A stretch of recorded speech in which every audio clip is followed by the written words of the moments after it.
क्या होता है कि जैसे कोई प्रभु का नाम जप नहीं कर रहा और बड़ा लौकिक पदार्थों से भरा पूरा देखा जाता है, सुखी देखा जाता है, तो उसमें हमारे भागवतिक विधान में एक सिस्टम है।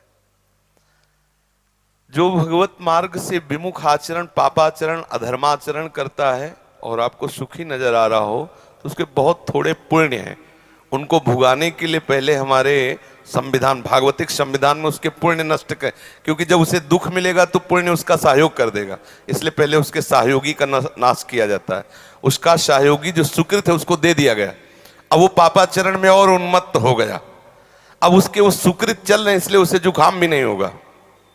अब वो सोचता है कि कुछ नहीं, कोई निर्णय नहीं, कोई भगवान नहीं, मनमानी पापाचरण करो, खूब मौज से रहो, और वो सुकृत उसके नष्ट हो रहे हैं। और जिस दिन उसके सुकृत नष्ट हुए फिर मिटिया मेट होते हुए देखा है। शास्त्रों का विधान तो है ही, हमने देखा है।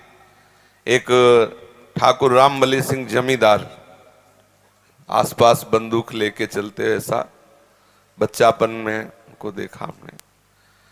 वो ऐसे मतलब अपने गर्भ में रहते थे कि किसी को कुछ नहीं मानते थे। एक गरीब ब्राह्मण था जिसकी उन्होंने संपत्ति का अपहरण किया, तो वो गया और हाथ जोड़ा कि लंबरदार, गांव में ठाकुर जमींदार को ऐसे प्यार भाषा में बोले, लंबरदार आप तो राजा हो, आप तो ठाकुर हो, आप तो जमींदार हो, गरीब ब्राह्मण हैं, उतने से ही परिवार चलता था, आप गालियां बके।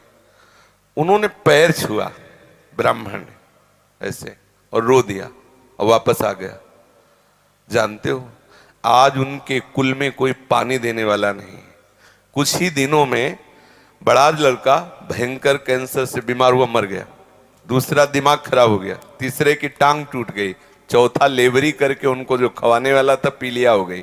और आप अफीम के इतने नशेबाज बन गए कि धीरे धीरे सब जहां उनके आगे पीछे बंदूक लेके चलते थे वहां मक्खी उड़ाने वाला कोई नहीं रहा, और एक पशु की तरह मरे जब कोई फेंकने वाला नहीं, ऐसी स्थिति।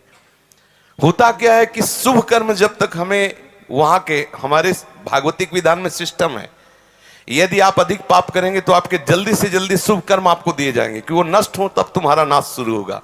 और जब आप भागवतिक कार्य करते हैं तो देख लिया गया ना कि आप संभल रहे हो, तो आपको कोई बाधा ना पहुंचा सके, इसलिए आपके जो पाप कर्म है उनको फेंक दिया गया कि उधर से खाली करो।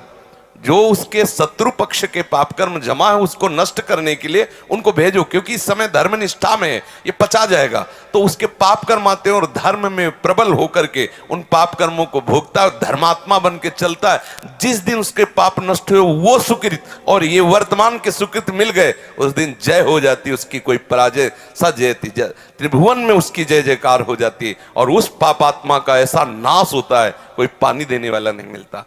ऐसा नहीं है कि पापी पुरुष मौज से है और धर्मात्मा कष्ट से है, उसके रहस्य को नहीं जानती इसलिए तुम्हें ऐसा लगता है। समझ पा रही हो?